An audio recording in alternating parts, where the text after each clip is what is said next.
what Axis leaders said when their last hope quietly collapsed. The ultimate defeat does not arrive with the roar of cannons. It arrives with silence. It is the moment when the most powerful men, driven by the most dangerous ideologies, realize that the armies they commanded are spectral. The hope they clung to is a lie, and the inevitable judgment is now knocking on the bunker door. What did the architects of the Axis powers say when the light finally went out?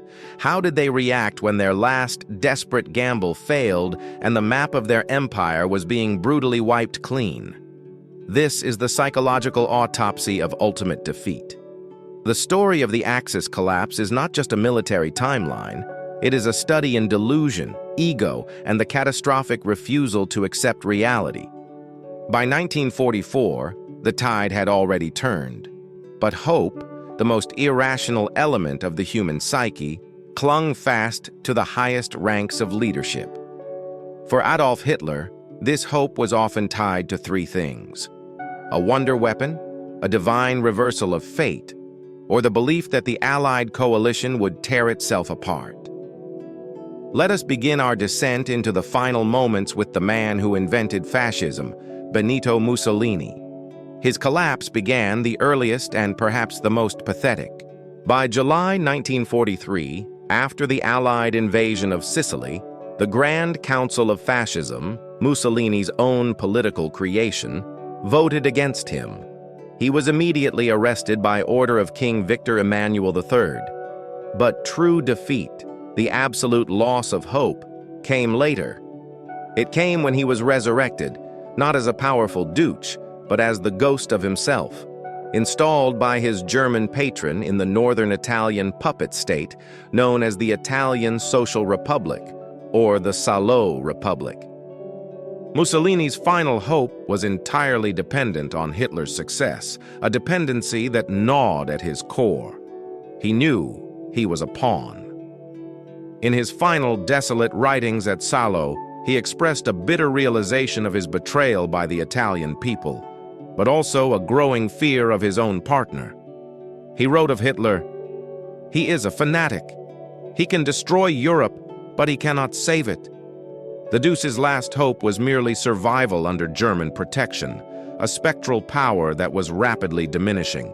When the German lines in Italy finally shattered in April 1945, Mussolini, dressed in a Luftwaffe coat, attempted to flee north to Switzerland with his mistress, Claretta Petacci, hoping perhaps to find a small corner of neutral ground, or to link up with remaining fascist strongholds. His last recorded words of defiant political analysis were contradictory, shifting rapidly from blaming the Italians to dreaming of a dramatic martyrdom. "We are going to make history," he allegedly told his dwindling convoy. But the history he was about to make was messy, ignominious, and ultimately tragic. Captured by partisans, his final pleas were reportedly for his life, followed by a sudden theatrical shift back to political rhetoric just before his execution. The collapse for Mussolini was physical and immediate, his final words lost to the chaos of the roadside execution, but the despair recorded in his private diaries spoke volumes about the slow death of his fascist dream months before the bullets flew. Now we turn to the heart of the darkness, Germany, and the bunker where Hitler waged a war against reality itself. Hitler's last great hope was the Ardennes offensive, the Battle of the Bulge, launched in December 1944. He believed that a sudden, powerful thrust through the weakened American lines could split the Allied forces, force a negotiated peace in the West, and allow Germany to concentrate its remaining strength against the crushing Soviet steamroller in the East. This was not a military calculation. It was an act of faith, fueled by the memory of miracles in previous campaigns. When the Ardennes offensive stalled, crippled by lack of fuel and stiffening American resistance, the true collapse began. By January 1945, Hitler moved permanently into the Führer bunker beneath the Reich Chancellery in Berlin. The environment itself became a reflection of his mental state, dark, claustrophobic, and entirely insulated from the outside world. The conversations recorded by those around him, stenographers, aides, and secretaries, paint a picture of rapid psychological disintegration. Hitler would spend hours hunched over maps that showed phantom armies. His generals would attempt to explain that units he was ordering into battle had been destroyed weeks ago or existed only as names on paper. His response was often a terrifying blend of rage and self-pity. In one famous incident in late February 1945, when discussing the failure of the Vistula army group to hold ground, Hitler allegedly pounded the table, screaming that the generals were cowardly, faithless, and incompetent. But beneath the rage was the growing crack of realization. One of the most revealing moments occurred when Field Marshal Keitel tried to explain the logistical impossibility of defending Pomerania. Hitler reportedly snapped back, not with strategy, but with nostalgia, lamenting the betrayal of the German people. He didn't say, "We lost the war," but rather, "The German people have not proven worthy of this great destiny." His hope was never in the people. It was in his vision of them, and when they failed to achieve the impossible military results he demanded, he blamed them for the failure of his genius. This was his twisted justification for inevitable defeat. If the nation failed, he had not failed. He had merely been let down by insufficient material. As the Soviets closed the net around Berlin in April, Hitler's conversations became less about fighting and more about suicide and historical legacy. His last hopes shifted from victory to a spectacular, dramatic ending. He held on to the illusion that the American General Patton, or perhaps new formations led by SS officers, would miraculously relieve Berlin. These were fantasies, whispered prayers in the dark. When news arrived in the bunker that his most trusted lieutenants, Heinrich Himmler and Hermann Göring, had attempted to negotiate peace with the Allies, a move Hitler saw as the ultimate betrayal, the last remnants of his political composure vanished. What did he say? He screamed that they were traitors deserving of instant execution.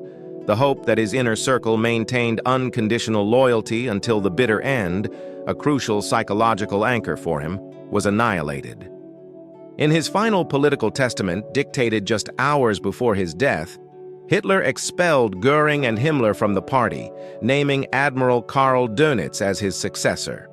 His final words to the German people, filtered through this testament, were not of surrender or regret, but of continuing the fight against international Jewry and the forces of destruction. Even facing imminent death, his ultimate hope remained anchored in the perpetuation of his core ideology. The collapse for Hitler was a self-imposed psychological state. He chose to die believing he was historically right, that he was merely the victim of time and circumstance, thus sacrificing reality for the preservation of his own malignant ego. Now, let us pause here. If you are captivated by the hidden psychological moments that define history's most dramatic turning points, please take a moment to hit that like button and subscribe. Your support helps us continue digging into the archives to bring these crucial, unvarnished stories to light. While Hitler was preparing his dramatic exit, his lieutenants were scrambling. Their last hopes varied wildly: negotiation, escape, or ritualistic self-destruction. Take Heinrich Himmler, the architect of the Holocaust. As the Allied armies carved up Germany, Himmler was not thinking about defense. He was thinking about a new role for himself. His last hope was the idea that the Western Allies, recognizing him as the only reliable bulwark against Bolshevism, would accept his conditional surrender and allow him to lead a reformed German state, perhaps even offering up his SS forces to join the fight against the Soviets. This delusion was breathtaking. Himmler secretly met with Count Folke Bernadotte of the Swedish Red Cross in April 1945. His conversations were characterized by a chilling self-deception. He portrayed himself as a rational moderate forced to carry out Hitler's excesses, minimizing the atrocities he orchestrated. His final plea, delivered via Bernadotte to the Western Allies, was essentially this: "I am ready to surrender the West, provided I am recognized as a valid political figure." What did Eisenhower say? Nothing. The Allies were only interested in unconditional surrender. When Himmler heard the news that his offer had been publicly rejected and that Hitler had branded him a traitor, his hope of a political afterlife vaporized. His ultimate collapse was quiet and desperate. He shaved off his distinctive mustache, donned a sergeant's uniform, and attempted to hide among the crowds of refugees. His last recorded words before his capture and subsequent suicide by cyanide were attempts to maintain the disguise, trying to convince British guards he was just a regular soldier named Heinrich Hitzinger. The man who dreamed of ruling a 1,000-year Reich died ignominiously in a filthy interrogation room, his last hope extinguished by a refusal of recognition. Joseph Goebbels, the propaganda minister, presents the opposite extreme, a hope rooted entirely in shared martyrdom. Goebbels had a final hope that a dramatic, almost theatrical death alongside his Führer would cement their place in history as heroic figures resisting overwhelming odds. In the final days in the bunker, Goebbels was Hitler's most loyal and dangerous cheerleader. He kept the spirit of fanaticism alive, feeding Hitler's rage and shielding him from reality. His diary entries from the last weeks of April are remarkable documents of fanatic despair. He writes not of tactics, but of history. We shall be remembered as the greatest men in history or the greatest criminals. The choice for him was simply about magnitude. When the moment of Hitler's suicide arrived, Goebbels's political testament was brief and fervent. It stated his refusal to leave Berlin or to negotiate, choosing instead to join his Führer in death. His conversations with his wife, Magda, focused on the terrible duty of taking their 6 children with them, lest they grow up in a world without National Socialism. His final words, moments before he and Magda committed suicide after poisoning their children, were not military commands but declarations of absolute faith in the ideology, a chilling testament to a perverse hope that transcended life itself. His final hope was ensuring that the legacy of their struggle was pure, even if it meant the destruction of his entire family.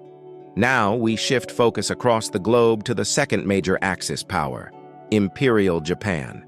The nature of collapse in Japan was fundamentally different from Germany. It was not characterized by the psychological breakdown of a single demagogue, but by the agonizing collective despair of a deeply religious and militaristic culture facing the annihilation of its core identity, the divine emperor and the myth of national invincibility. Japan's last hope was the doctrine of Ketsugo, or Operation Decisive. Even as their fleet was destroyed, their cities incinerated by conventional firebombing, and their resources depleted, the military leadership clung to the belief that they could inflict such massive casualties on the invading American forces that the United States would be forced to negotiate a conditional peace, thus preserving the emperor and the structure of the state. The core of this hope rested on the anticipated invasion of the Japanese mainland, Operation Downfall. Millions of soldiers and civilians were mobilized, ready to fight to the last man using every weapon imaginable, from modern rifles to sharpened bamboo spears. General Korochika Anami, the war minister, represented the hardliners who embodied this belief. His conversations in the summer of 1945 were filled with an almost manic conviction that national honor demanded a supreme, final sacrifice. In July 1945, the Potsdam Declaration offered Japan a final chance to surrender, warning of prompt and utter destruction. The Japanese cabinet ignored the warning, clinging to the Ketsu-go strategy. Their hope was fatalistic. They hoped to lose slowly and expensively enough to achieve political victory in defeat. Then came August 6th and August 9th, 1945, Hiroshima and Nagasaki. The atomic bombs did not just destroy cities, they destroyed the political and psychological framework of Japan's last hope. The conversations that followed in the Supreme War Council were fraught with unbearable tension. The military leadership initially tried to rationalize the bombs away, arguing either that the U.S. had only 1 or 2 such weapons, or that the Japanese people could endure the suffering. But the true catastrophic blow came on August 9th, when the Soviet Union abruptly declared war and invaded Manchuria. This was the definitive end of any strategic hope. Japan had secretly relied on the USSR to mediate peace talks. The Soviet entry crushed that possibility entirely. The Supreme War Council was deadlocked. 3 members, War Minister Anami, Army Chief of Staff Umezu, and Navy Chief of Staff Toyoda, insisted on fighting on until the Americans provided ironclad guarantees about preserving the emperor. The other 3, Prime Minister Suzuki, Foreign Minister Togo, and Navy Minister Yonai, recognized that further resistance meant national extinction.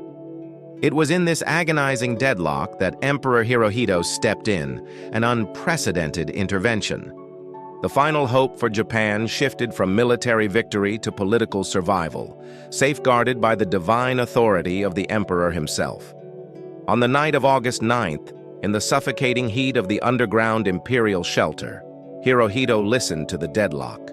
Prime Minister Suzuki, frail and exhausted, then turned to the emperor and requested his decision, something never done before in Japanese history. The emperor's voice, normally remote and ritualistic, was now firm and sad. He spoke of the unbearable suffering of his people, describing the cities being burned and the continuation of the war leading only to the destruction of the nation. Hirohito's famous words, delivered to the council, focused on compassion and realism.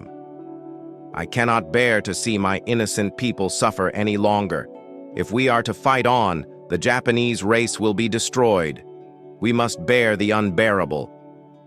These words, "We must bear the unbearable," became the psychological foundation for surrender. It was not an admission of military defeat, but a profound act of divine sacrifice for the survival of the Japanese people. The subsequent surrender broadcast, known as the Gyokuon Hoso, or Jewel Voice broadcast, on August 15th, was the formal declaration of the collapse of Imperial Japan's last hope. Crucially, the emperor never used the word surrender. He spoke of accepting the terms of the Potsdam Declaration. His language was archaic and difficult for the average citizen to understand, but the meaning was clear enough. The war was over. The aftermath saw a final, desperate burst of resistance, the collapse of the fanatics' hope. War Minister Anami, who had argued tirelessly for fighting to the death, had agreed to the emperor's decision, promising to ensure the army obeyed. But his loyalty was complex. He felt shame for failing to defend the nation's honor. That same night, a group of young officers, led by Major Kenji Hatanaka, attempted a desperate coup to seize the imperial palace, destroy the recording of the emperor's surrender broadcast, and force the government to continue the war. Their last hope was literally to erase the emperor's decision from history. The coup failed. Anami, having ensured that the army would not rebel against the emperor's will, chose his own path. He wrote a note before committing seppuku, ritual suicide, that read, "I humbly apologize to the emperor for the great crime." His death was the ultimate expression of the failure of the militarist hope. Absolute loyalty to the emperor trumped the desperate desire for continued warfare. Let us look briefly at Hideki Tojo, the former prime minister who had launched the war against the United States. Tojo was not present at the collapse. He had been removed from power in 1944. But his reaction to the final defeat reflects the ideology's deep inability to accept accountability.